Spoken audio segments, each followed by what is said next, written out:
মা আজ তো রবিবার, মাংস করছো তো? এই যে মাংস। আচ্ছা, আজকে অল্প মাংস আছে, আগের দিন বিরিয়ানি ছিল তাই জন্য অনেক অনেক মাংস ছিল। আজকে এমনি সিম্পল মাংস কষা হবে, যার জন্য অল্প মাংস আর ছোটো ছোটো পিস। এই যে একদম এই সাইজের একদম পিস দেখতেই পাচ্ছ বন্ধুরা, ছোটো ছোটো ছোটো ছোটো পিস মা একদম ধুয়ে একদম রেডি করে নিয়েছে। আর এখানে পেঁয়াজ কেটে রেখেছে, আর এখানে আলু ভাজা হচ্ছে। ও মা আর কিছু হবে? আর ডাল হবে। আর ডাল হবে, এই যে ডাল।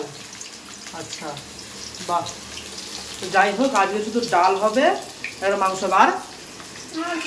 আর কিছু না? যাই হোক এটাই অনেক, রবিবার মানেই তো মাংস, মাংস আর কিছু লাগে নাকি? ও হো, তুমি আজকে খাওয়া দাওয়া। ও মা তাহলে কষানো, তুমি কষানো, তাহলে কষা মাংস আমাকে ডাকবে তো? আচ্ছা ঠিক আছে, তাহলে ডেকো আমাকে। তো বন্ধুরা ওইদিকে মা মাংস রান্না করো, ওই ডাল বসিয়ে দিয়েছে একদম। তো কষা মাংস খাওয়ার সময় দেখা হচ্ছে। কারণ ও আরেকটা ভালো জিনিস, আমি তো এই গাছগুলো আজকের এই বালতিটার মধ্যে লাগিয়েছি। এই বালতিটা সকালবেলা ফুটো করতে অবস্থা খারাপ হয়ে গেছে নিচ থেকে, যাতে জলটা বেরিয়ে যায়। তো এগুলো হচ্ছে লঙ্কা গাছ, এই লঙ্কা গাছ লাগিয়েছি 4 পিস।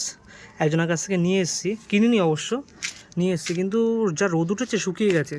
আর দুপুরবেলা দেখি বিকালবেলা জল দেবো, তারপরে গাছটা বাঁচে কিনা দেখা যাবে। আমার মনে হচ্ছে বেঁচে যাবে, জানি না কী হবে। আরও গাছ লাগাবো, ওদিকে মাটি তুলবো, মাটি নিচ থেকে তুলতে হয় কেটে। তো আরও ড্রাম জোগাড় করি, তারপরে আবার পরে কোনো ভিডিওতে তোমাদের সেই গাছ লাগানোটা দেখাবো।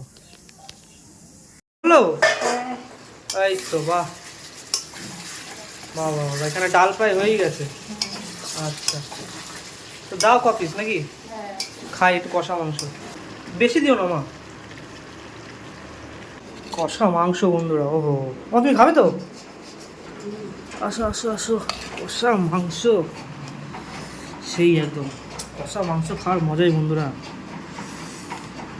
ও সেই গরম, সেই সব হয়ে যায় একদম, পুরো দেখতেই পাচ্ছ একদম পুরো নরম হয়ে গেছে। ও কষানো ছোটে নরম হয়ে গেছে, আর সেই গরম। এরকম কষা মাংস বন্ধুরা এরকম করে নিয়ে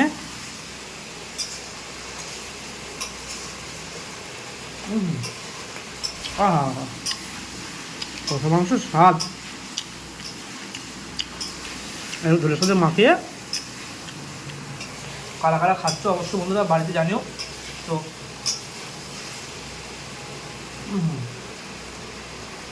ওদিকে মা রান্নাবান্না চলছে, তো রান্নাবান্না হোক, খাওয়া দাওয়ার সময় দেখাচ্ছে।